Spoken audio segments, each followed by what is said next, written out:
right, good morning, ladies and gentlemen, brothers and sisters, friends and family. No, that's a celebrant. All right. Well, we're like a family. No, we aren't. No, the family thing, that's true. The friends and family part is, I forget what AT&T has the friends and family plan as well. Okay, so today we are going to be continuing talking. We're looking at 1 Peter.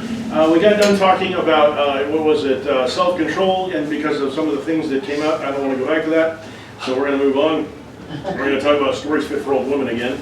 That was a bad place to go. So today we're going to move on to the next of the characteristics that Peter identifies as being the things that we need to add on as Christians as we go along, as we are getting more and more mature. And again, like I said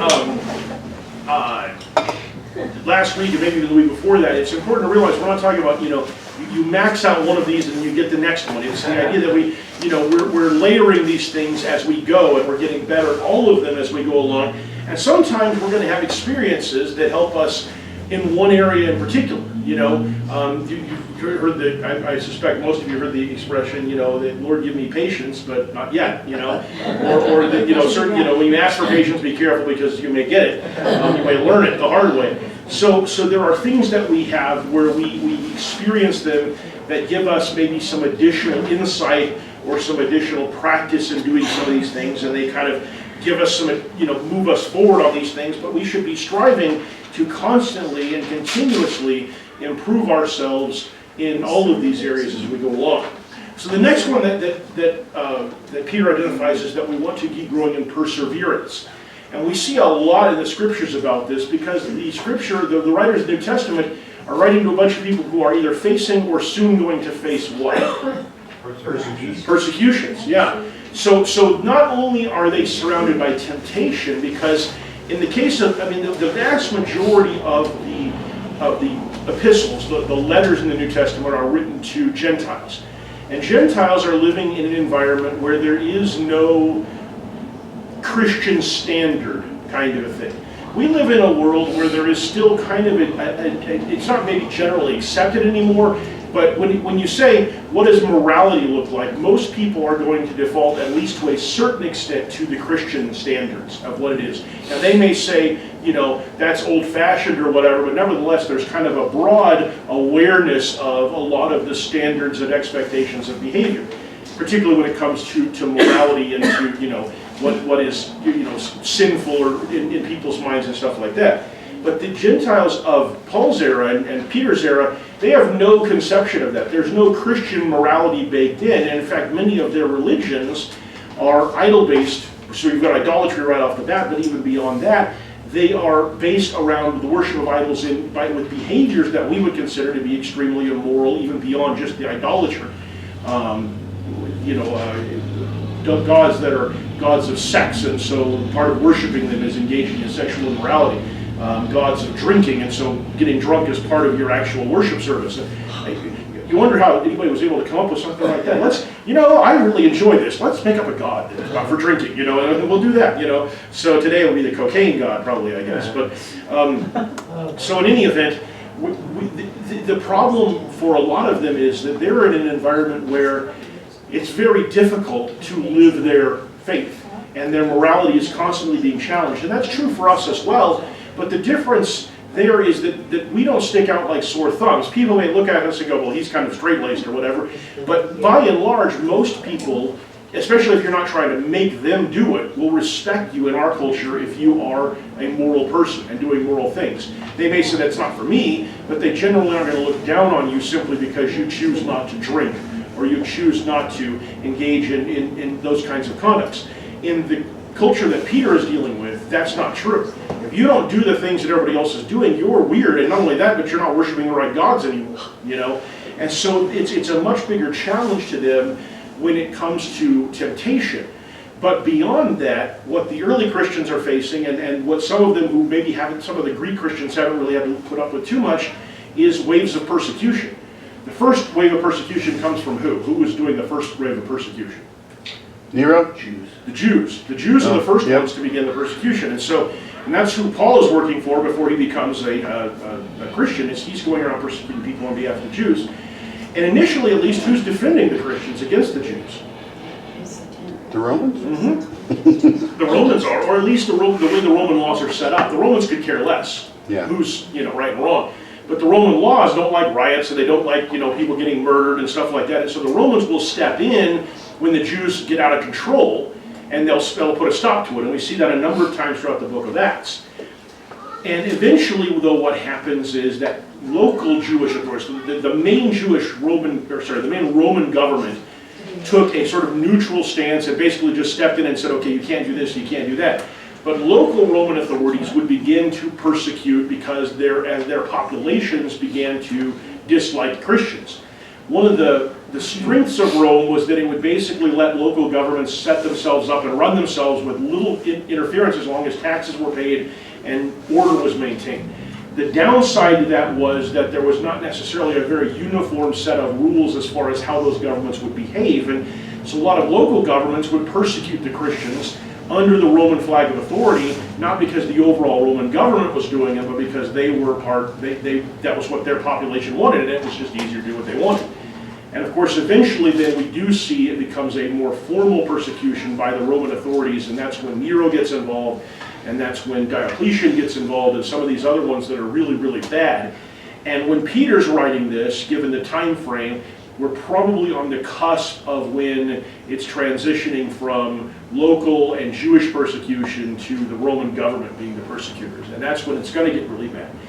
And so when we see, in Revelation, when we see in Peter's writings and some of John's writings, they're seeing the beginnings of that and probably have inspiration that says it's going to get much worse. And so they're talking about it in a much more definitive and important kind of a way than some of the earlier ones did, maybe. So Peter says, and this is a different kind of perseverance, Peter says, Paul says, let us not become weary in doing good, for at the proper time we will reap a harvest if we do not give up. Therefore, as we have opportunity, let us do good to all people, especially to those who belong to the family of believers. And for us today, this is probably in some ways the more relevant type of perseverance, because at least to date in America we have faced very little in the way of any sort of organized persecution. Now, we sometimes run into places where a local government or something tries to do whatever, or we don't agree with the decisions that our government is making on the federal level in terms of what's allowed and what's not allowed. But it's extraordinarily rare for churches in America to face a situation where the government is directly trying to shut them down or to limit what they can teach or any of those kinds of things, because the First Amendment has been interpreted so strongly in this country. And so the worst, probably from the argument of some people would be things like the fact that we're being taxed and that tax money is being used to do things like to promote abortion and things like that, which is no trivial thing, but there's a significant step from that to you can't worship anymore, you can't teach the things you want to teach anymore. And so, by and large, we don't face in this country a lot of direct persecution, certainly not organized persecution. Now, you may have a person who, doesn't like you, may have a problem at a job for some reason because of someone who is aware of what you believe. But by and large, we don't see a lot of that. It's just not very easy to do that. Sue? Well, what about with the Mormon situation where the government stepped in because of the bigamy? Yeah. That's one of those ones where, there's kind of 2 points about that. First of all, interestingly enough, if you go back in our history, you can find places where much earlier in our history we were not nearly as, on the one hand, you would have thought that as a nation that was even more Christian in percentage than we are now, there would have been even more tolerance for Christian religions. But as a practical matter, what it really meant was that there was a limited tolerance for the types and the variances of the religion. And so, long before the Mormons ran into problems with the the issue of bigamy, they were being persecuted in the places that they had come up, even before Joseph Smith had come up with his revelation about the permission of polygamy being allowed to take place. And so they were actually subject to persecution. They first appeared in Illinois, and then they moved, and I may have that backwards, they moved to Missouri to Illinois, or Illinois to Missouri. Illinois to Missouri. Missouri was Illinois to Missouri, and then eventually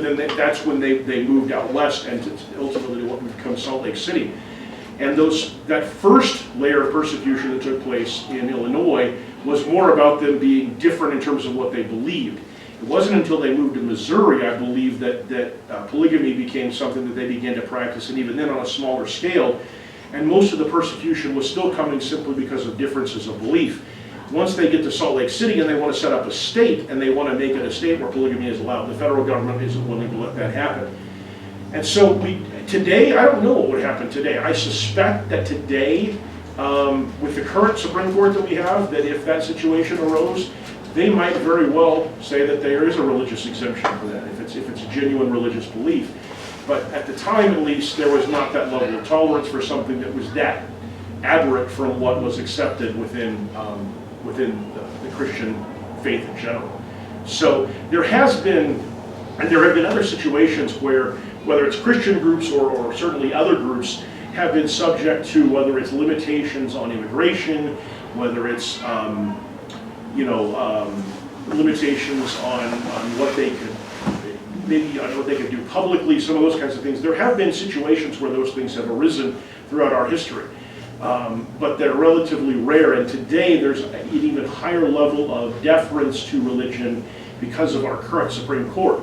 A couple of decisions they have come down with recently have weighed the thumb really, really heavily on the scale of religious freedom over almost anything else. And so I think that right now we're actually kind of in an era where, even though there's less tolerance in our society for Christian ideals in some ways, there is a much higher level of government protection than there has been perhaps ever, and certainly in a long time, for the general freedoms. Now again, we have the dichotomy between what the government may want to do with our tax money and stuff like that, but in terms of not interfering in what religious groups want to do, there's pretty high bars for anybody to do anything about that. So, do you have something? Yeah, I was just going to say, if they're going to allow same-sex marriage, it doesn't seem like it'd be very hard to get polygamy legalized. Well, that's kind of one of the things that I think suggests that would be true. And of course, same-sex marriage was not a religious argument, but I think if you've got one of those that's legal, then it's hard to say how you would not allow the other one as long as it's voluntary. Now, the government's strongest argument when it comes to this, and I don't want to get too far down this road, but the government's strongest argument when it comes to this is, when you look at it in practice, the abuses of the practice, particularly when it comes to underage girls being forced to marry. When you look at the group that is still currently practicing this polygamous marriage, basically in that area between Arizona, Colorado, Utah, and that kind of that border area there, who call themselves I want to say the Reformed Church of Jesus Christ of Latter-day Saints, but they, almost every time there's an investigation into them, they're finding that whoever's in charge of whatever area, community that is practicing this stuff, that person is marrying many, many women, and many of them are underage. And so in practice, that tends to look very abusive. And so the government's strongest arguments against that would be based on the issue of the abuse of the practice, and that it's so likely to run into abuses. And there are some places where the government can regulate, as long as it's consistent in how it regulates. So, for example, there was a church in Arizona, I want to say down in the valley, where it was an ad hoc thing. The guy just started up, he built basically a steel barn type building in his yard and made that into the church where people were meeting. And there was all kinds of fire hazards going on with it. And he was putting out these huge signs on the road and leaving them out all week long. And the two big problems were the fire hazard stuff. There was never any fire code inspection or anything like that. And the signage, which was left up all day long or all week long. And ultimately, Gilbert, it was the town of Gilbert, was able to shut down the building, and the Supreme Court upheld that on the basis of the safety issue. That they weren't going in there and doing it because it was a church, they were going in there and doing it because it was a building that a lot of people were congregating in. And it's just, there's a reason we have fire codes. You know, if we tried to pack 100 people into this building, we would get into trouble, probably, because there's too many people. It's just not safe at that point. And the government does have, so when you have truly neutral legislation, And the same thing is true with the signage situation. The signage, there was a general prohibition against leaving up signs over a certain size for anything, basically, unless you got a permit and you had, you know, an established thing. You couldn't leave it up all the time. You could leave it, you would put them up on Sunday morning, you know, early in the morning, and leave them up to the end of the day, but you couldn't just have them up all the time. Now that one, Gilbert decided not to. They actually withdrew their appeal on that, and they just sort of left it where it was because they were afraid it was going to go against them at the Supreme Court, and they didn't want a precedent. They wanted to. Their biggest concern was if they lost, the Supreme Court might issue a ruling that was broad enough that it might take away their ability to do that for anybody. And they just decided they didn't want to mess with that. So they withdrew their appeal on that question. And so now churches in Arizona in general are allowed to put up, you know, A-frame signs like we have or whatever and leave them out for as long as they want to. But the basic principle is you can't, just because you're a religion doesn't mean you can do certain things that we have public safety issues with. You can't sacrifice animals, for example, things like that. There's, in America at least, there is a very strong effort that is made because of the First Amendment, because of the background of the people who got this country started and the people who, you know, who are in power in this country. There is a strong effort to make sure that while there are some restrictions on religion because of the same restrictions everybody has to follow, that there is as little of a hands-on approach as possible. To the point, I think, in some cases where it's probably to our detriment, even. When it comes to, for example, the abuses that televangelists take advantage of, and the degree to which some of these churches that raise enormous amounts of money through online and video, TV, I wanted to say sales, that's not what they would call them, but sermons that they do, and they're getting millions and millions of dollars coming in in ways that are very, what is the word I'm looking for here? They're very deceptive and very, they're using, I think, of some very improper forms of persuasion, and then they are not even attempting to follow the tax code regulations for religious groups, which are already extremely liberal and extremely friendly to religious groups. And so some of that stuff, I think there would be room for the government to step in and say, okay, you got to play by the rules, because what you're doing is abusive of other people. It's abusive of, you know, of Americans in general, because you're taking advantage of this status to manipulate these laws and stuff like that. So we are pretty careful about that. And so our view of persecution is more like somebody said something mean to me and hurt my feelings. You know, oh, I'm so sorry for you. You got your feelings hurt. You know, that's not to say that isn't persecution, because words can really hurt us. But at the same time, that's a lot different from being thrown in prison or thrown to the lions, or, you know, having your property confiscated or something like that, which are things that happened historically and even things that happen today, depending on where you're at. I looked up in the Strong's Concordance tribulation, and there's multiple meanings, and one of the meanings is it's not necessarily just you know, everybody getting their head cut off and tortured to death and crucified. It can also mean, you know, discrimination and pressure and coercion to conform. Yes, that's true, but it's also Strong's version of basically trying to bring in all the people who feel bad because somebody said something. You know? And I don't, like I said, I don't want to discount that. I struggled a lot with bullying when I was a kid, and those were mostly words. I didn't get beat up on a regular basis or anything. Those are mostly words, and yet they are profoundly impactful, and I don't want to pretend that they aren't. But at the same time, when we're comparing ourselves, if we compare ourselves to the historical standard rather than to the place where we are currently at, we find ourselves generally much better off than Christians historically anywhere have been, in terms of the persecutions and tribulations we face. I would argue that we are much more liable to face temptation as a meaningful impact in our lives than we are persecution. And because our society has become so accepting of what we believe, one of the biggest temptations is to just become complacent. You know, it's easy to do that because it does seem like everything's going the way we want it to, you know, a lot of times. It has become a big issue with online harassment that can cause extreme emotional distress. There's been a lot of suicides. That's true, although you don't hear about that so much in the context of religious harassment so much. You hear about that more in terms of personal bullying and insults and things like that, and it is a much bigger problem for our kids than it is for most adults, although not entirely. But so, all right, I don't want to get completely bogged down in this anymore. Sorry. I already have. No, it's not just you. I've kind of gone off on this tangent as well. But the point here is that Paul is not focusing on perseverance in the context of difficult things happening to you. He's focusing on perseverance in the context of doing good. And that's the thing that we tend to forget sometimes as Christians, is that sometimes we and the world both define ourselves from the negative. We don't do this, we don't do that, we don't do this. And if we're the Church of Christ, we also don't do a few other things that most other churches do. We don't have music in our assemblies. And, we tend to define ourselves kind of from the standpoint of what we won't do.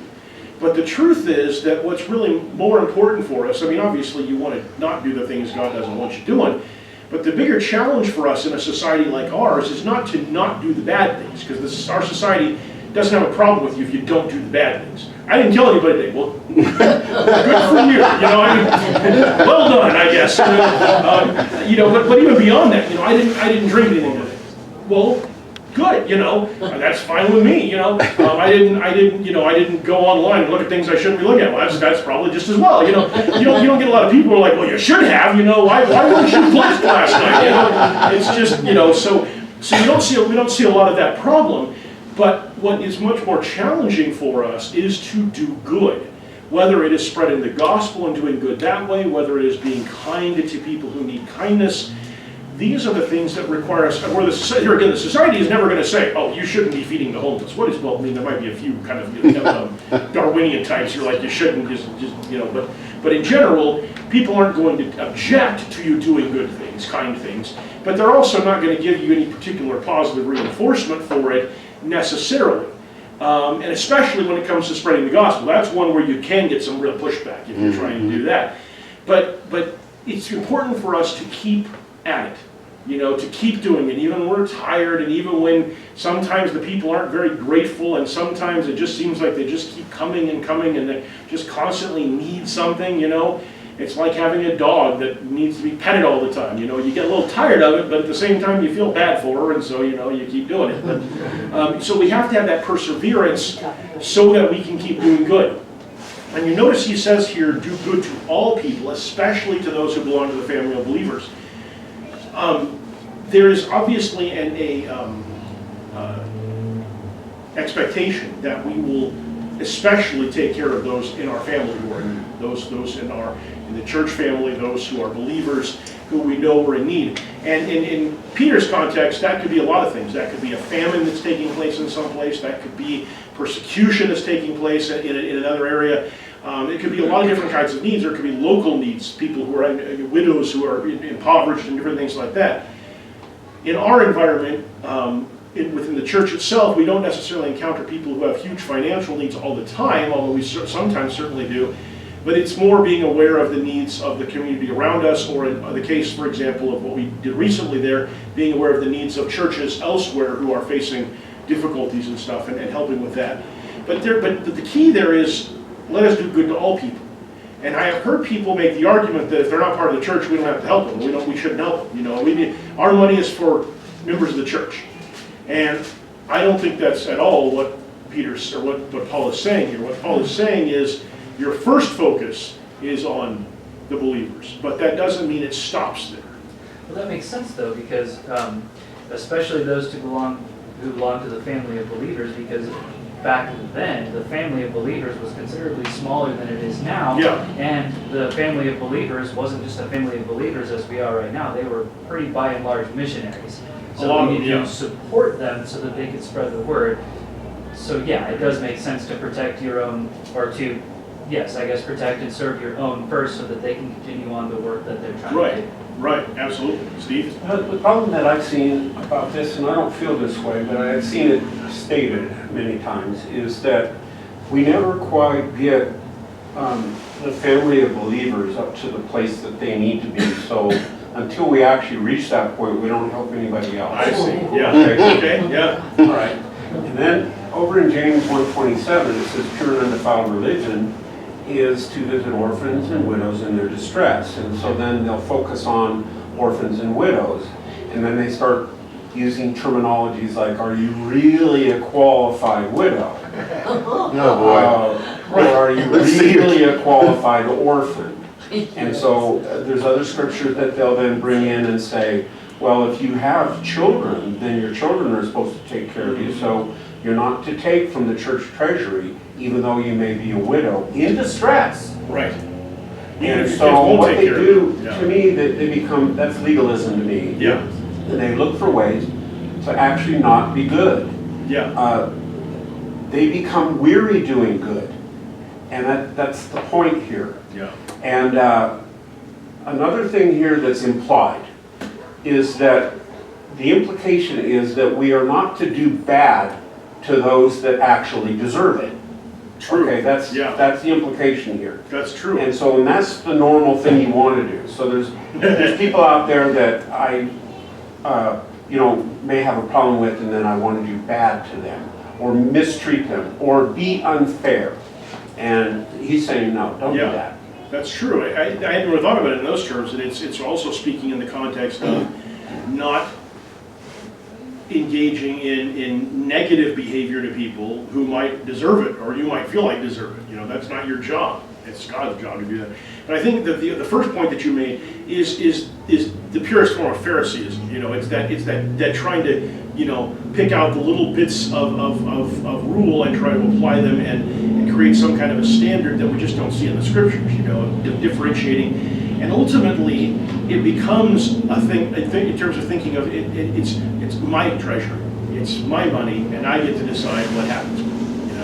And I'm going to set up the rules that are going to determine what goes on with it. Sue. Well, if you ever do see a person who needs help, we as Christians would not go up and say, to somebody who's fallen down on the edge of the road or something, are you a Christian? I have to know this before I assist. Yes. and that's sort of the key point of the parable of the Good Samaritan. Right.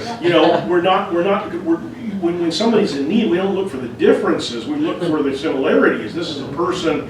I understand what it's like to be in a bad spot. I'm going to help them out. I don't care who they are or where they're from necessarily. I'm going to help them out.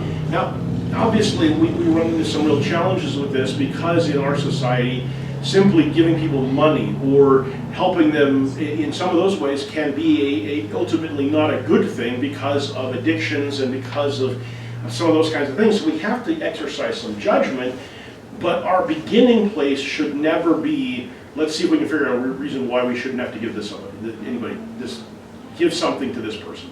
So. Don't you think that's part of why he says, as we have opportunity? Yes. That can be open to a lot of considerations, right? Well, and there's the two biggest ones are, do you have the ability to do something, and do you see an opportunity where it will be doing good? And I think that's where we do have to be a little careful is, number one, we don't want to deplete our resources to the point where we can't help those in the family and meet the needs that we need to meet as a church. And number two, we need to make sure that what we're doing is actually going to do good. Now, there's a point at which you kind of have to just take it on faith. I'm going to do what I think is best for this person, and I'm going to trust that God will make that work, or that God has a plan, and that's what we're going to do. You can't micromanage someone.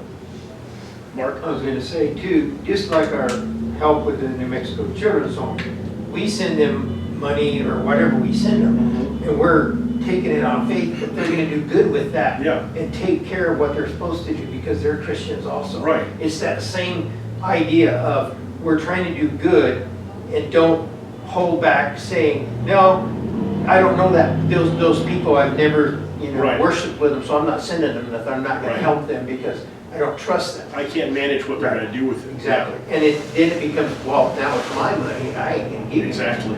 And I think, and it's interesting because, and those of you who know Jerry well, Jerry is very conservative in how he spends the church's money. He's very scrupulous about it. He is very leery about just giving it out to people, or things like that. But one of the things that he always looks for when it comes to an opportunity to help somewhere is a church that we can work with, because of that confidence that they will do good things with it. If that's, so whether it's the New Mexico Christian Children's Home, or whether it's finding a church, a local church on the East Coast after that hurricane, or hurricanes, I should say, there's this idea that when if you're going to give money to somebody without any real ability to oversee it, you find people you can trust, and generally we should be able to trust a church. Now, that can backfire on it, but that's where faith comes in, and where sometimes you have to be willing to get hurt sometimes in order to do good. Doing good involves an element of risk. Whether it's going someplace that's not entirely safe, or dealing with people that aren't entirely safe, or spending some money and finding out it was not used the way you wanted it to be, that's the reality of doing good sometimes. I was ridiculed one time for doing good. I saw a guy that looked like he was in need, and I just cashed a paycheck, and I had hundreds of dollars in my wallet, and I handed him a $100 bill, and I told him where there was a good church to go to, and he started crying, and I really felt like he was really touched by the Lord. And I was ridiculed later when I told that story, because they said that, he was probably just going to go get drunk or something with it, and I felt like, that's between him and God. I'm not going to put strings on that money. If I put strings on it, I'm not really giving it. I'm not giving it away. And that's an important point. When you give somebody something, you are inherently losing control of it. You're turning it over to them. And I think, if your judgment said do that, then that's what you should do. Now, and I don't think somebody else has the right to judge you for it. On the other hand, if you don't want to get ridiculed for doing something like that, you might want to follow Jesus' principle about not telling anybody. Right, yeah. And you don't have to worry about getting ridiculed. Yeah. So that's a quick solution for that immediate thing. But that's true. And I think this is a very important. Now, when we're talking about the church's money, whether it's if you have a church leadership and eldership, or whether it's the church as a whole, as we do, there needs to be agreement among the church. It shouldn't just be one person going out, just handing out the church's money, left and right. And again, Jerry is very scrupulous about making sure that he does that. When it's your money, it's not my place to tell you what to do with your money unless you're doing something sinful with your money. And then there's a little bit of a different thing. If you're buying things or paying for things that you shouldn't be, then that's a different thing. But if you're doing things that you believe are good, and I think are silly, I should keep my mouth shut, because that's not my business. It's your money. It's like the parable we looked at a few weeks ago, a couple weeks ago. Are you envious because I'm jealous with my money? That's not your job to argue over what somebody else does with their money. And so I think we have to be, we have to look for opportunities to do good, and we have to have trust that God will make something good come out of that, as long as we're doing sort of our due diligence to make sure we're doing it in a responsible way. So we don't want to overcomplicate the thing, but we also want to exercise as good a judgment as we can. Now, the church I used to attend down in the valley, Desert Sands, we had a guy there who had been a long-time alcoholic, drug user. He had grown up in the church, and then he fell away from the church. And for a number of years, more than a decade, he was out from the church, and he was, he got himself in all kinds of trouble, and he was using drugs, and he's using alcohol, and he finally got himself cleaned up. And he started coming back to church. Actually, those two things were part of the same process. Started to come back to church, getting more involved again, got married, has some kids. He is now a very upstanding, hardworking guy. A little rough around the edges sometimes when you talk to him, but he's a model Christian in a lot of ways because of coming out of them. And one of the interesting things about having him as part of the church is nobody was ever able to come in and sort of try to fleece us into giving things out, because he could immediately spot people who were there for something. And one of the funniest ones was we had worked in downtown Gilbert. That's where originally we were meeting in a community center there. And every once in a while, somebody would come in and ask for help with something. And one woman had come in at one occasion and done that, and we had given her some money and some assistance in some ways. And several months after that, we moved to a new location, a building that we rented, kind of similar to this one. And we'd been there for about a year, and this woman came in, and none of us recognized her except him. He immediately recognized who she was, came in and had a different story this time about why she needed some stuff. And we had at that time kind of a benevolence committee that got together to talk, and Ricky was part of the committee. He said, "Do you guys not know who she is?" And no, and he said she was the one who came into our meeting, a year and a half ago when we were over in this other place, and she obviously doesn't remember us, or she wouldn't be trying to sell this whole new story here. But she's the same person as did that before. And he said there are people who go around and they just basically work their way from one church to another, a different church every week, especially in a big area down like the valley. Up here, there's a limit to how far you can take that, but down in the valley, you could visit another church every week till you're dead, and you would not have visited the same two churches. And if you can just get a little stuff from each of them, it's kind of this process. And he said that's exactly what's happening here. So he was kind of good at spotting that. But I was always a little nervous because sometimes we can be overzealous in observing and thinking that somebody has an illegitimate purpose, and sometimes we have to be careful not to judge beyond what our capacity is to really understand. And so we want to look for opportunities to do good. And as Steve said, and I think this is a really good point that I just had completely spaced, we want to look for opportunities to overcome our desire to do bad to people as well. When people do bad things to us, or when we see people doing things that we don't think are right, our job then is not to punish them. Our job is to let God sort that out and to just keep doing good. So, okay, let's move on to this next one. This is a longer one, but this is one where Paul in Romans talks about some of that same building process.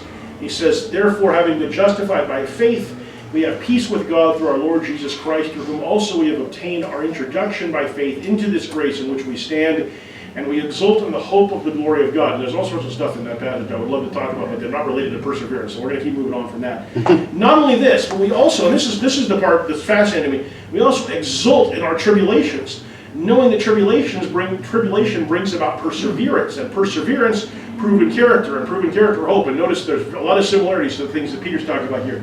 And hope does not disappoint, because the love of God has been poured out within our hearts through the Holy Spirit who was given to us. So we have this, Paul talks about this idea that we are excited, we are happy when we face troubles, tribulations, bad things, because they help to develop perseverance. Other places he talks about, when we were doing the race series, and he talks about the metaphors of race, this idea of building endurance by going through difficult things. Now, in that context, he was talking about it more in the sense of encountering things that are challenges and overcoming them and developing endurance by continuing to build up those muscles, those sort of the spiritual muscles. But here, he's talking about that idea that when you put stress on something, if it doesn't break, it strengthens it. You know, many of you, I suspect, know how building muscles works, that you're actually tearing your muscles down to increase your strength. Now, there's a difference, though, between tearing down some of the cells and actually tearing a muscle. Anybody ever torn a muscle? It's brutal. It's just, I mean, it's really, really awful. And the feeling of it when something snaps like that is just horrific. But there's a big difference between that. That's where it's broken. The stress has been too much for it, and it's broken, versus when you lift, for example, you exercise, you lift near the limits of what you can reasonably lift, and don't go beyond that, but you lift to that point, and then your muscles break down some, and when they build back up again, they build back up a little stronger, and so that's the process. So tribulation brings about perseverance. It's kind of interesting, because you think you'd want to have the perseverance before you start the tribulation, right? And you got to have some, but ultimately you're persevering through the tribulation, and that's where you start to build that muscle, you know, going a little bit farther than you think you can, or a little bit farther than you want to, certainly, and then at the end of that, you're a little better than you were before.